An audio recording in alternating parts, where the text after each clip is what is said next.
Բարի երեկո, ես շատ կարճ այսօր որոշեցի եթեր դուրս գալ իմ կարծիքը ասելու և իմ վերլուծությունը ձեզ փոխանցելու վերջին մի քանի օրերին Ուկրաինայի շուրջ տեղի ունեցած իմ կարծիքով չափազանց կարևոր իրադարձությունների մասին, որոնք կարագացնեն ռուս-ուկրաինական պատերազմի և Ուկրաինա հարյուրմուտք դիմակայության ընթացքը և կմոտեցնեն հանգուցալուծումը։ Խոսքը գնում է իհարկե 5-շաբթի օրը կայացած Պուտին-Թրամփ հեռախոսազրույցի և ուրբաթ օրը կայացած Թրամփ-Զելենսկի հանդիպման մասին։ Ես չէի շտապում միանգամից այս վերլուծությամբ հանդես գալ, պարզապես ուզում էի 1-2 օր անցնի, որպեսզի ավելի լավ տեղեկություններ ստանանք, վերլուծենք տարբեր վերլուծաբանների մամուլի տեղեկությունները և ես ինքս ավելի լավ մարսեմ այդ տեղեկությունները, նոր հետո ավելի հստակ կարողանամ նախ ես ինքս հասկանալ ինչ տեղի ունեցավ և կիսվել ձեզ հետ։ Շատերը առաջի արձագանքը շատերի եղավ այն, որ տիրում էր հիասթափություն, որ ահա էլի Պուտինին հաջողվեց Թրամփի վրա ազդեցություն գործել, որի արդյունքում Թրամփը այդպես էլ չտրամադրեց այդքան խոստացված և սպասված Տոմահավք հրթիռները և այլն, ճիշտ ասած ես ինքս սկզբում այդպիսի հուսահատության պահեր ապրեցի, բայց դա շատ կարճ տևեց, որովհետև միանգամից եկավ տեղեկություն, որը ավելի շատ հերքեց այդ հուսահատությունը և ավելի շատ լավատեսություններ շնչեց։ Հիմա փորձեմ ավելի մանրամասն ասել ինչումն է բանը։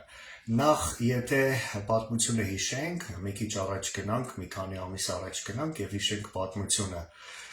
Թրամփի օրոք ԱՄՆ-ի վարած քաղաքականության պատմությունը ռուս-ուկրաինական պատերազմի վերաբերյալ, ապա կնկատենք, որ այս ամբողջ 8-9 ամիսների ընթացքում Թրամփը կամ առնվազն չեզոք դիրքեր գրավում կամ ակնհայտ պրո-ռուսական դիրքեր գրավում, մանավանդ առաջին ամիսներին, երբ որ նա հունվարի 20-ից հետո երբ ստանձնեց ԱՄՆ նախագահի պաշտոնը, փետրվար, մարտ, ապրիլ, մայիս ամիսներին ակնհայտ պրոռուսական դիրքորոշում ուներ և ճնշում էր բանեցնում Ուկրաինայի և Ուկրաինայի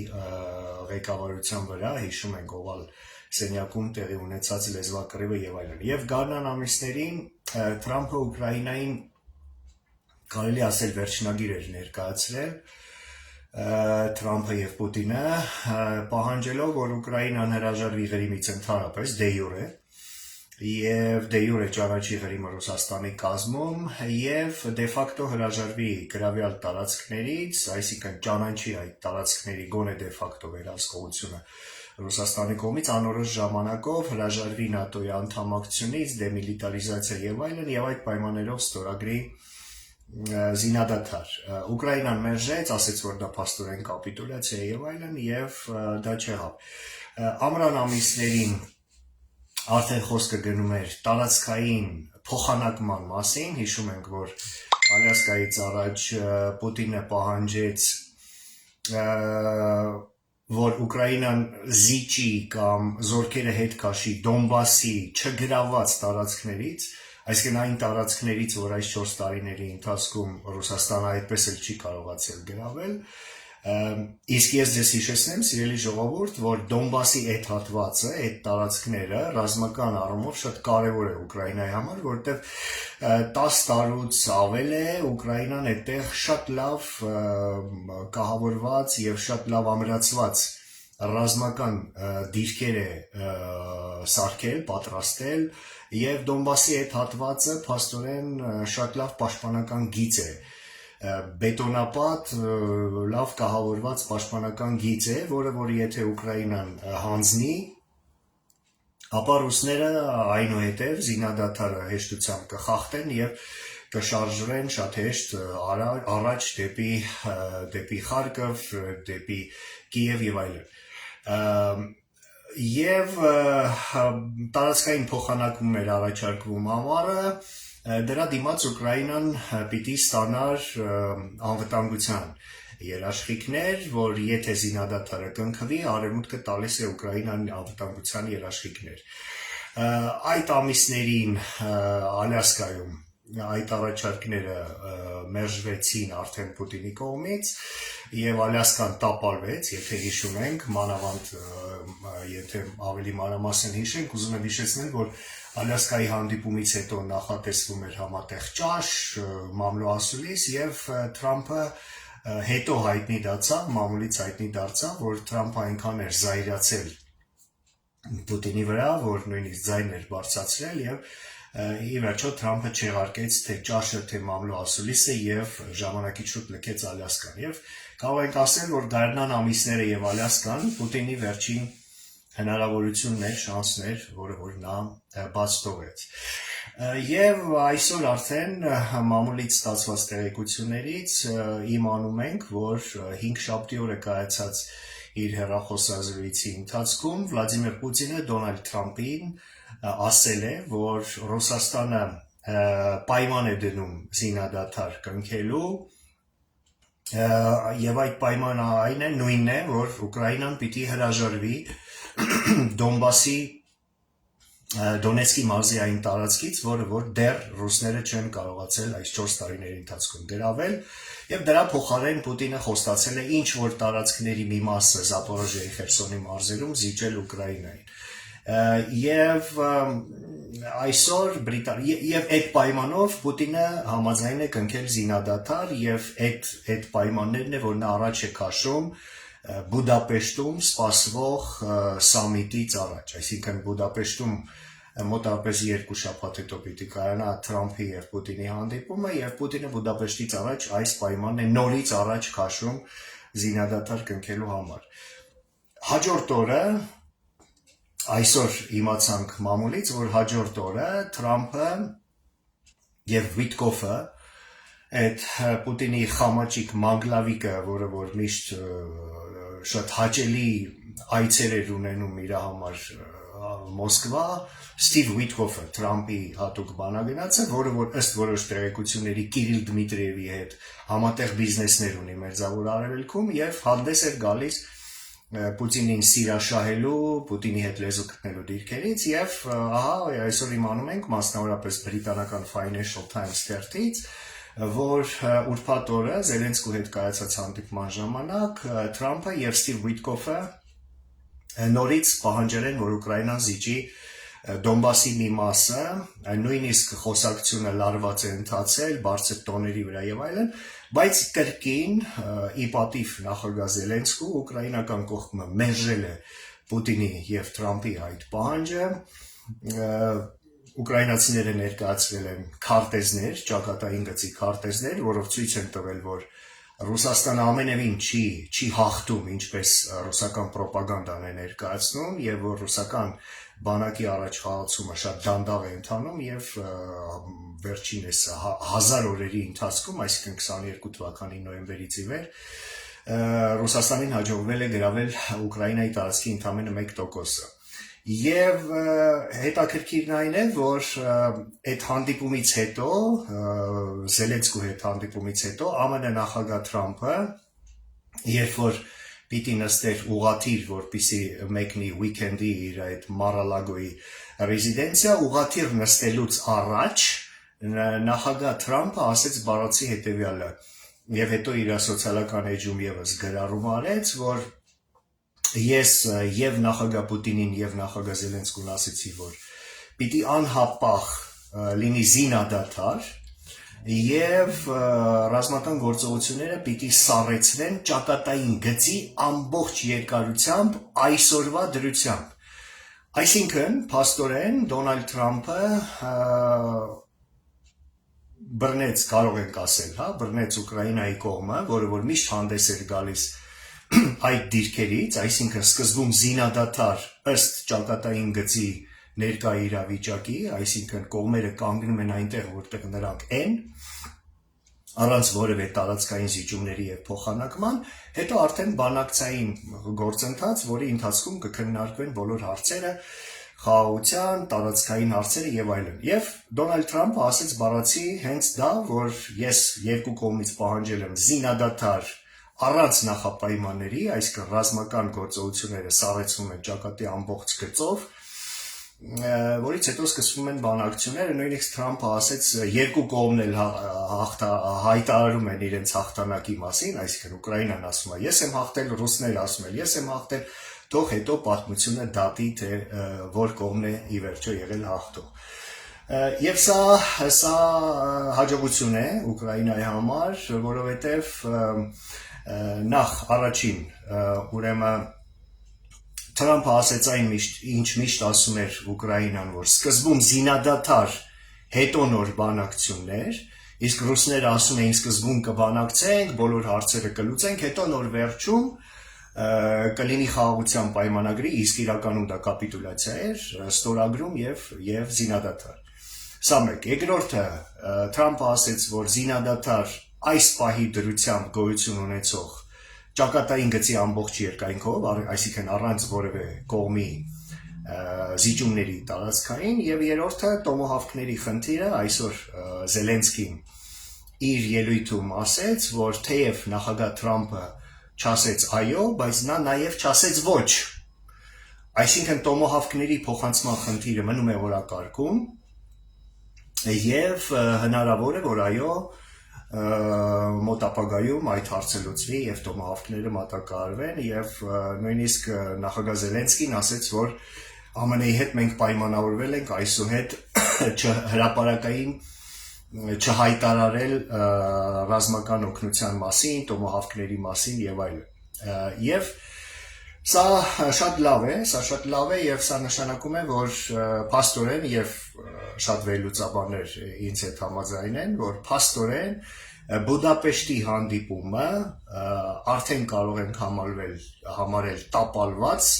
չնայած այն դեռևս չի էլ կայացել, այսինքն Բուդապեշտը տապալվեց, նույնիսկ չսկսված եւ չկայացավ։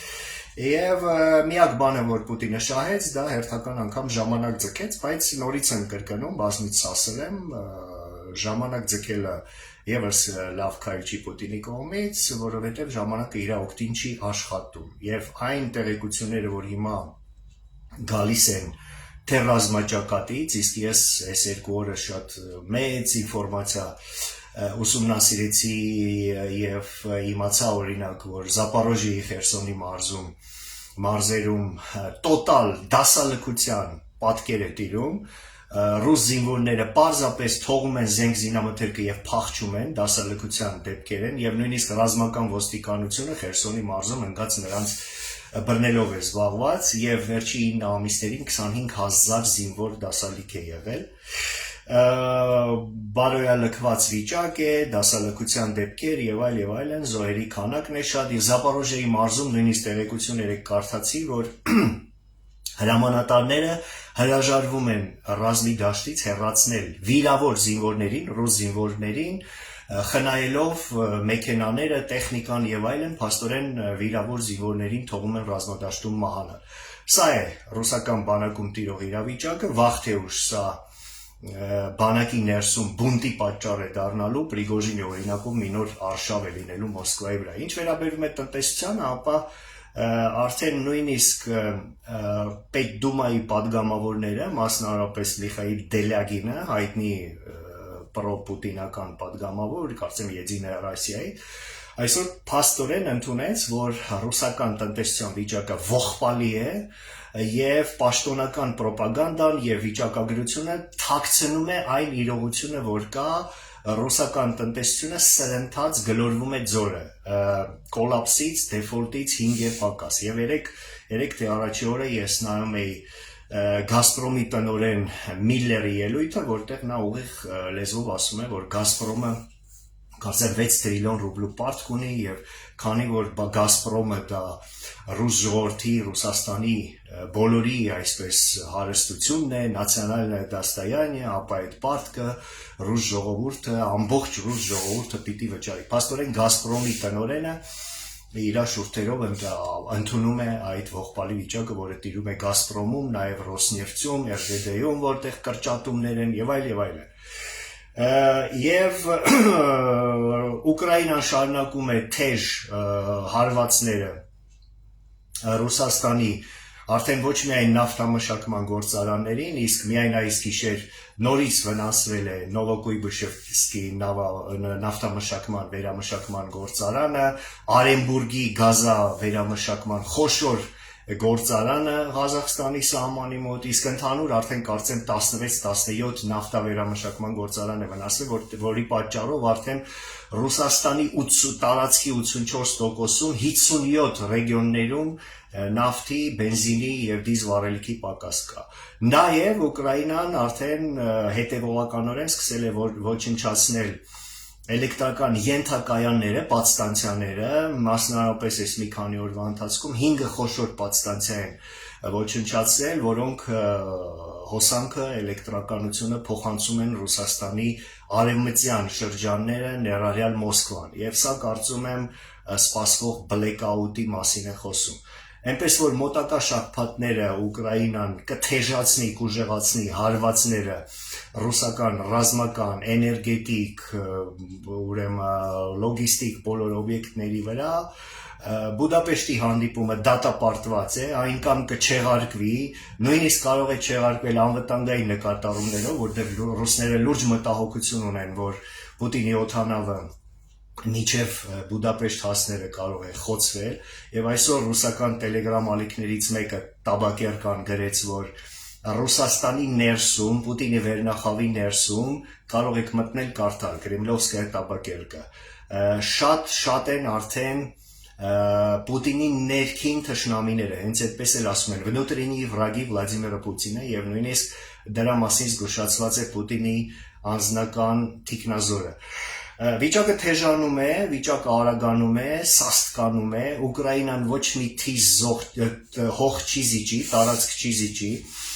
Զելենսկին այսօր եւս մեկ անգամ հայտարարեց, որ Ուկրաինան ոչ մի բան չի նվիրի եւ չի զիջի Ռուսաստանին, ոչ մի թիզ տարածք չի զիջի, ի տարբերություն հայաստանյան մեր խամաճիկների, որոնք պատրաստ էին Արցախի 2 շրջանը, 5 շրջանը, 7 շրջանը կամ ամբողջ Արցախը զիջել, Ուկրաինան ոչ մի դեպքում դա չի անի եւ մեջքին էլ ունի իրական դաշնակիցներ, որոնք կօգնեն, որ Ուկրաինան ի վերջո հաղթանակ տանի այս պատերազմում, այն պարզ պատճառով, որ Ռուսաստանի ռեսուրսները կսպառվեն եւ ռուսական բուրգը, այդ համակարգը կփլուզվի, ես դա արդեն հստակ տեսնում եմ, ժողովուրդ, ես հստակ տեսնում եմ, որ Պուտինյան ռեժիմը մազից կախված է եւ հետաքրքիր բան ասեց այսօր Ուկրաինայի նախագահ Զելենսկին, նա ասեց, որ Պուտինը առաջին հերթին վախենում է սեփական շրջապատից, սեփական հասարակությունից եւ մենք կանենք այնպես, որ դժգոհությունը երկրի ներսում այնքան լինի, որ իր շրջապատը, իր հասարակությունը իրան գահանքեց անի։ Եվ ես վստահ եմ, որ այդպես էլ կլինի եւ դա կլինի մինչեւ Հայաստանի խորհրդարանական ընտրությունները իմ խորին համոզմամբ, ինչը մեզ հնարավորություն կտա փոխել կտրուկ փոխել երկրի ներքաղաքական վիճակը եւ պայքարել արդեն